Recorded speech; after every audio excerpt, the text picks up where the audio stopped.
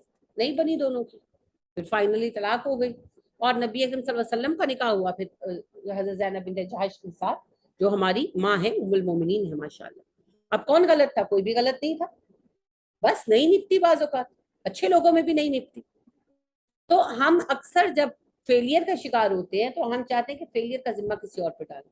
ابھی ہم آ رہے تھے, آج میں لینے گئی تھی بچوں کو, ہم آ رہے تھے تو رستے میں انہوں نے کہا ہمیں چیز دے دو. سبھی نے کہا, چیز دے دی میں نے. تو عائشہ کا فون آیا میری بہو کا, تو کہنے لگی کیوں لے کر دیا آپ نے نا, میرا کا گلا خراب تھا. میں نے کہا کوئی ٹھنڈی چیز نہیں لے کر دی, جوس وغیرہ نہیں لے کر دیا, کہا تھا تو میں نے لے دیا. تو میں نے بتایا, میں نے کہا دیکھو تمہاری ماما ناراض ہو گئی. تو ساتھ ہی میری جو بڑی پوتی دونوں لا کے دی, میں نے تو نہیں کہا تھا, کس نے کہا تھا چیز لے کرتے. میں نے کہا آپ بلیم گیم نہیں کھیلیں, کچھ نہیں ہوتا. ماما کو میں نے کہہ دیا. یہ بچوں کا جو رویہ ہے یہ دراصل ہم سب کا رویہ ہے. جب کوئی کام خراب ہوتا ہے تو سب ایک دوسرے کے اوپر الزام ڈالنا شروع کر دیتے ہیں. اصل بات یہ ہے, نبی کریم صلی اللہ علیہ وسلم کے پاس جبرائیل علیہ السلام آئے, حدیث جبریل. انہوں نے پوچھا اللہ کے نبی صلی اللہ علیہ وسلم ایمان کیا ہے؟ آپ نے کہا اللہ پر ایمان لانا, فرشتوں پر ایمان لانا, کتابوں پر ایمان لانا, رسولوں پر ایمان لانا, آخرت پر ایمان لانا, اور اچھی اور بری تقدیر پر ایمان لانا. چھٹا پارٹ. تو ایمان بالتقدیر بھی, ایمان بالقدر بھی ایمان کا حصہ ہے. اور اللہ کہتے بھی ہیں, اے نبی صلی اللہ علیہ وسلم, آپ پڑھیں گے انشاءاللہ سورہ اعراف میں, اللہ کہتے ہیں نبی صلی اللہ علیہ وسلم کوئی اچھی بات آتی ہے تو یہ کہتے ہیں اللہ کی طرف سے آئی, کوئی مصیبت آتی ہے تو کہتے ہیں محمد تمہاری وجہ سے آئی صلی اللہ علیہ وسلم. تو ان سے کہو اچھا ہو یا برا اللہ کی طرف سے آتا ہے. تو فیصلے اللہ پاک کے ہیں, لہٰذا آزمائش ہونا شرط ہے, آزمائش سے دنیا میں کوئی پاک نہیں ہو سکتا.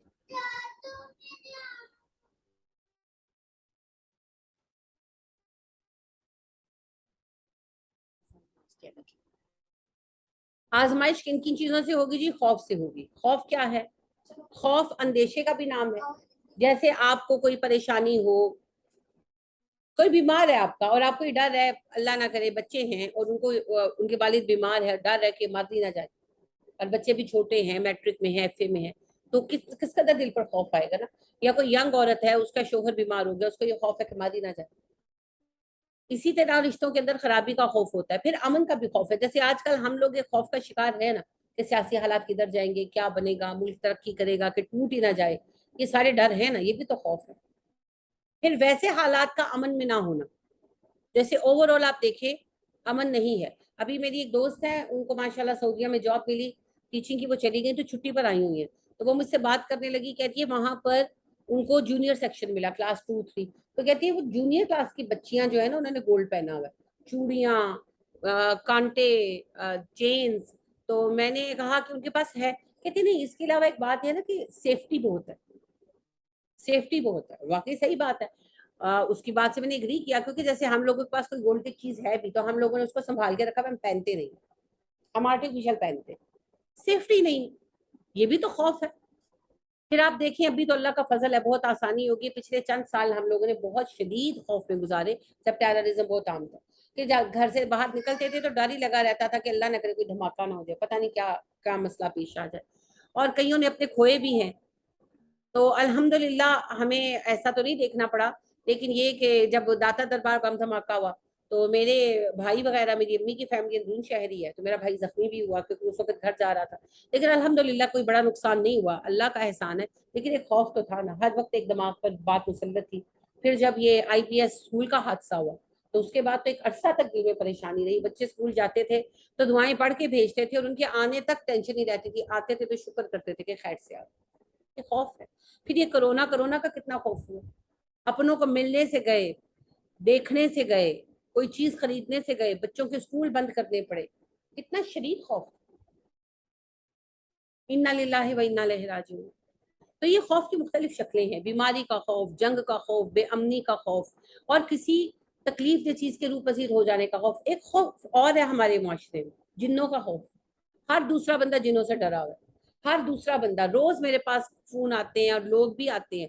لوگوں کو اصل میں آنے نہیں دیتی, میں منع کر دیتی ہوں, ورنہ تو روز لوگ آئے ہوں کہ جی جن ستا رہے, جن ستا رہے. جن, پہلی بات تو یہ ہے کہ جن ستاتے ہیں, جن کو اس وجہ سے ستاتے ہیں کہ جنوں کو سر پہ سوار کر رکھا ہے نا.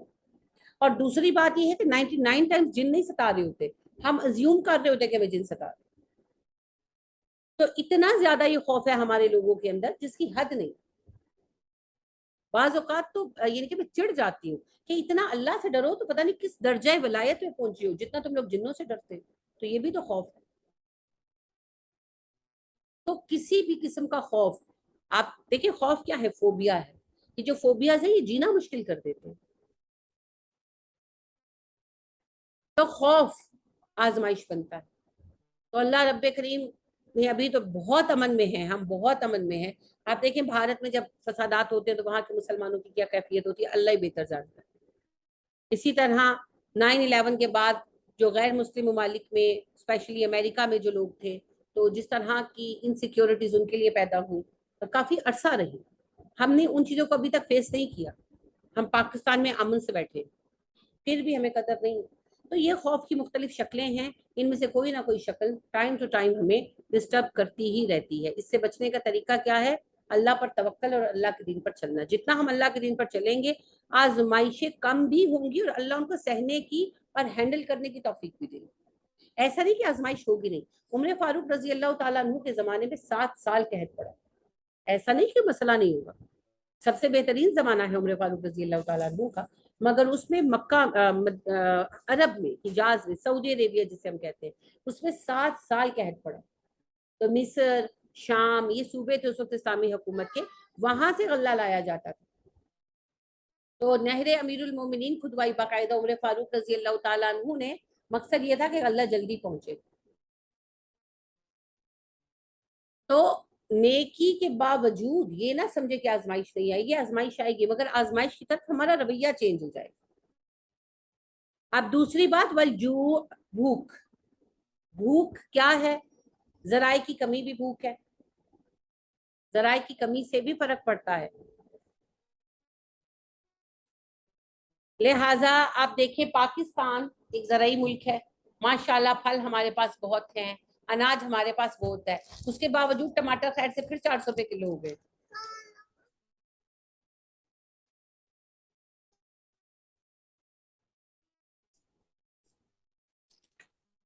اسی طرح آپ دیکھیں ہر چیز مہنگی ہے.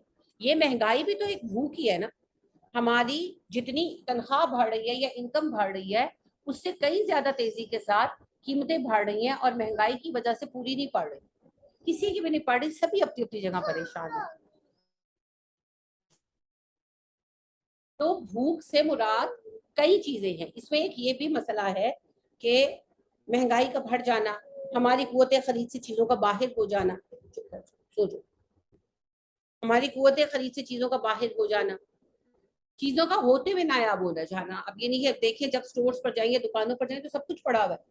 کسی اچھی پھل کی دکان پر چلے جائیں, امپورٹڈ پھل تک پڑے ہوئے.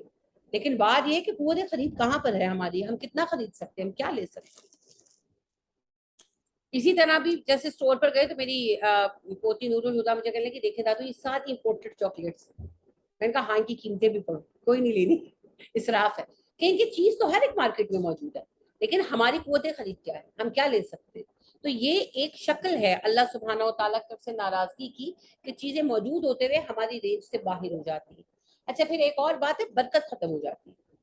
یعنی کہ چیزیں ہیں مگر پوری نہیں پڑ رہی. اگر ہم لوگ غور کریں, خاص طور پر جو یہ ہماری جنریشن ہے, تو آپ دیکھیں کہ ہماری ماؤں کے پاس پیسے کم تھے, چیزیں بھی کم تھی, مگر کبھی یہ چیز نہیں سنی تھی کہ بھئی کوئی کمی ہے, سبھی کچھ پورا ہو جاتا تھا. اب ہم ان سے بہت زیادہ شاپنگ کرتے ہیں, اس کے باوجود ہم سب کو یہی شکوہ ہے کہ پورا نہیں ہو رہا, پورا نہیں ہو رہا, پورا نہیں ہو رہا.